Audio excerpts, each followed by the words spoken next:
Hola, nuevamente nos encontramos en esta fogata tan agradable. ¿Cómo has estado? Espero que con ansias de escuchar una nueva historia, ya que en esta ocasión te contaré del infortunio de una familia en el norte del país. Familia que esperaba un nuevo comienzo y una larga vida en esta nueva vivienda. Hace ya algunas décadas atrás, en la colonia Country, La Escondida, dentro de la ciudad de Monterrey, se encontraba don Jesús y su amada hija Silvia, quienes buscaban iniciar una próspera vida en aquella localidad. Tanto el padre como la hija eran bastante reservados, por lo cual la gente de los alrededores desconocían su historia y el qué los había llevado a esa región. Por lo que mostraban en público, se podía entender que solo se tenían el uno al otro. Desafortunadamente la niña carecía de movilidad en las piernas, andaba solo en silla de ruedas, y a veces la veían ser llevada por el padre o impulsada por sus propias manos. El padre, después de mucho revisar la zona, decidió adquirir un terreno bastante grande, en el cual planea hacer la casa ideal y el regalo perfecto para su hija, regalo que les cambiaría la vida. Don Jesús, después de comprar el terreno, se puso en contacto con el ingeniero para comenzar con el plano de la nueva casa y se reunieron para discutir el diseño. El primero en hablar fue don Jesús, que estaba muy emocionado por lo que tenía que ofrecer el ingeniero. Quiero una casa majestuosa, única, donde se pueda apreciar el paisaje, moderna, pero principalmente quiero que mi hija pueda recorrer la casa con completa libertad, señalando la silla de ruedas de Silvia. El terreno es amplio, está bien ubicado y por lo que me solicita, debo decir que será la más imponente del lugar.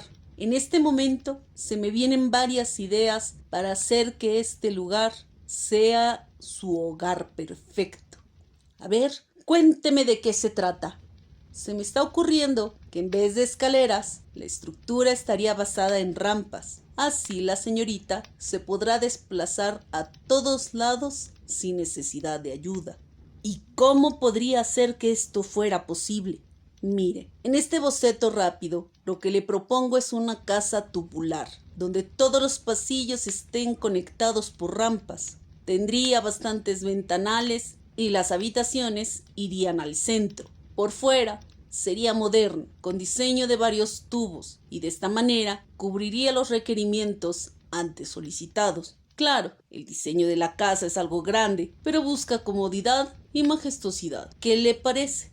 Sorprendente, es justo lo que necesitamos. Pues no se diga más, espero el plano ya completo para que se pueda comenzar con la obra, ya que ansío ver la cara de mi pequeña cuando la vea terminada. Después de un par de meses de aquella conversación, aquel lote baldío se transformaba poco a poco en una majestuosa casa. El tiempo estimado para terminar el proyecto se veía lejos, pero los días transcurrían rápidamente y entonces los trabajadores tenían que redoblar esfuerzos, por lo que se quedaban hasta que la luz del sol dejaba de alumbrar la obra. A pesar de los esfuerzos en la construcción, el cansancio empezó a hacer mella en los albañiles, que de vez en vez mostraban su desagrado por el tiempo de trabajo. La tensión entre los compañeros era cada vez más evidente, pero no era lo único que acrecentaba su descontento. Empezaron a ocurrir situaciones inexplicables.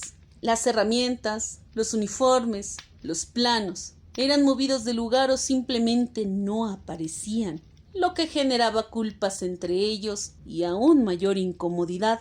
Muchos ya no querían quedarse hasta tarde porque algo o alguien los hacía sentir un terror ilógico pero profundo. Era un sentimiento de ser acechado por el horror de la noche y ellos eran su presa. Pero lo peor estaba por venir y nadie esperaba lo que pasaría después.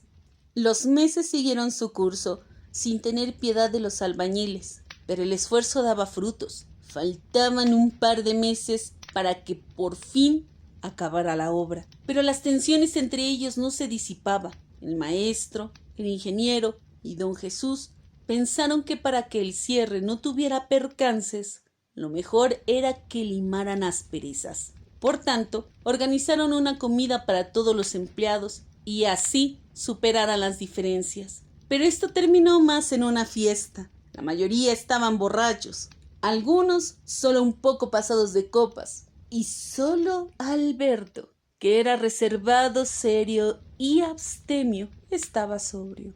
Así que éste ayudó a muchos a llegar a casa.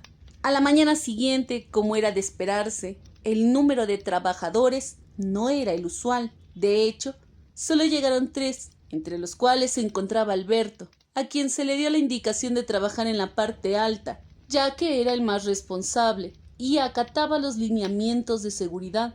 Por el contrario, a los otros 2 se los mandó a la planta baja y primer piso, a afinar detalles y colocar los marcadores de los ventanales. Habían transcurrido un par de horas desde que se les había asignado sus tareas. El sol estaba en su apogeo, todo estaba en silencio, el cual de súbito se rompió por un grito de terror que provocó que se erizaran los pelos de los que se encontraban ahí. Los otros trabajadores identificaron la voz. El latir de sus corazones se aceleró rápidamente y cuando uno de ellos estaba por pronunciar el nombre, un golpe fuerte y seco marcó el silencio de nuevo. Se apresuraron a ver por los ventanales y vieron con horror el cuerpo tendido sobre el pavimento, manchado de rojo. Era Alberto, con una marcada cara de agonía. Sus ojos estaban desorbitados y su boca aún permanecía abierta. Los compañeros comentaron que tal vez había visto al mismo diablo en persona. No muchos minutos después de este terrible suceso, llegaron las autoridades, hicieron las indagaciones pertinentes, recogieron el cuerpo y notificaron que había sido un lamentable caso de accidente de trabajo, provocado tal vez por el calor. La familia le lloró y los albañiles que presentaron su pésame a la familia quedaron con un dolor en sus corazones, pero también con un temor a lo que Alberto haya visto en ese momento. Todos regresaron a trabajar a la mañana siguiente del entierro, aún con la zozobra del qué pasará después. Pero el después no sería menos trágico que el anterior, sino todo lo contrario.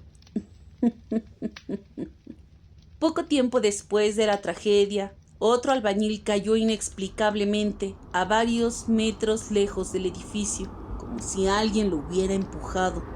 Aunque esto no era lo único inexplicable, ya que mientras éste caía, gritaba desesperadamente: «¡No quiere que estemos aquí!», frase que intimidó hasta al más valiente, que dejó marcado como punto de quiebre el trabajo de los ahí presentes.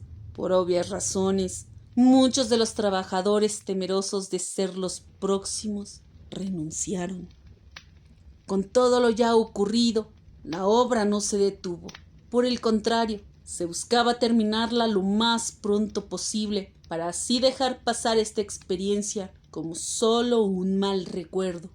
No obstante, el destino es cruel y el padre, emocionado de ver que la casa estaba por llegar a la cúspide de su evolución, llevó a su pequeña a ver el que sería su futuro hogar. La niña estaba emocionada, veía la fachada llena de tubos y deseaba conocerla por dentro. El padre la llevó a ver las rampas que habían colocado para que ella pudiera estar en toda la casa sin problema. La pequeña le rogó que la dejara desplazarse para ver cómo se sentía. El padre lo permitió y vio cómo la función de éstas era adecuada. El ingeniero que pasaba por ahí se acercó a ellos y vio cómo el diseño cumplía con las expectativas. Así que comenzaron a platicar el padre y el ingeniero, y de un momento a otro su hija desapareció. Ambos, extrañados, empezaron a buscarla desesperadamente.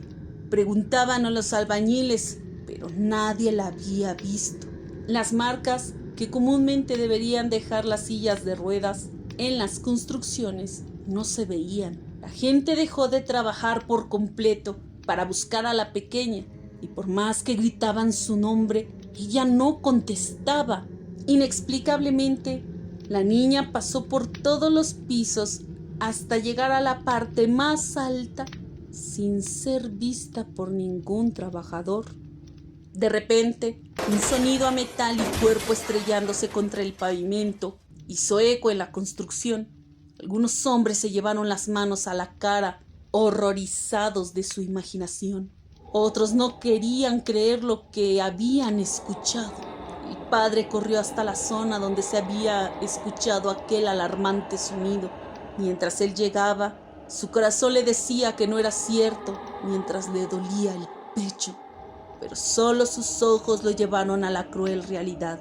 Su más preciada joya, su más importante ser, su única razón de existir, yacía muerta en la acera. Las lágrimas rodaron por sus mejillas, mientras con dolor y sufrimiento tomaba a su hija entre sus brazos.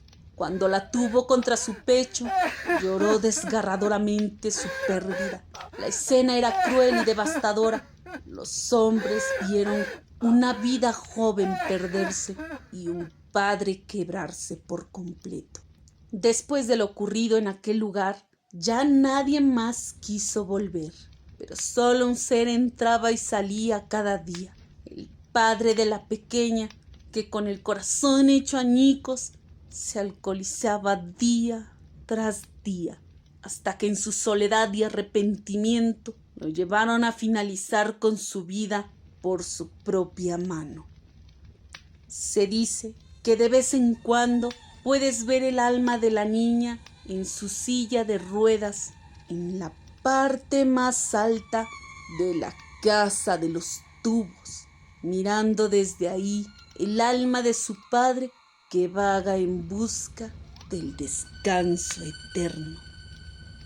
Dime, ¿por qué solo se escuchó la caída y no el grito? ¿Acaso crees que el diablo empujó a la niña? ¿Algún día alcanzarán el descanso eterno? Bueno, nadie nos asegura que cuando compras un lugar no traerá consigo habitantes no bienvenidos. Me despido, no sin antes recordarte que enciendas la luz si escuchas pasos venir hacia ti. Que tengas dulces sueños.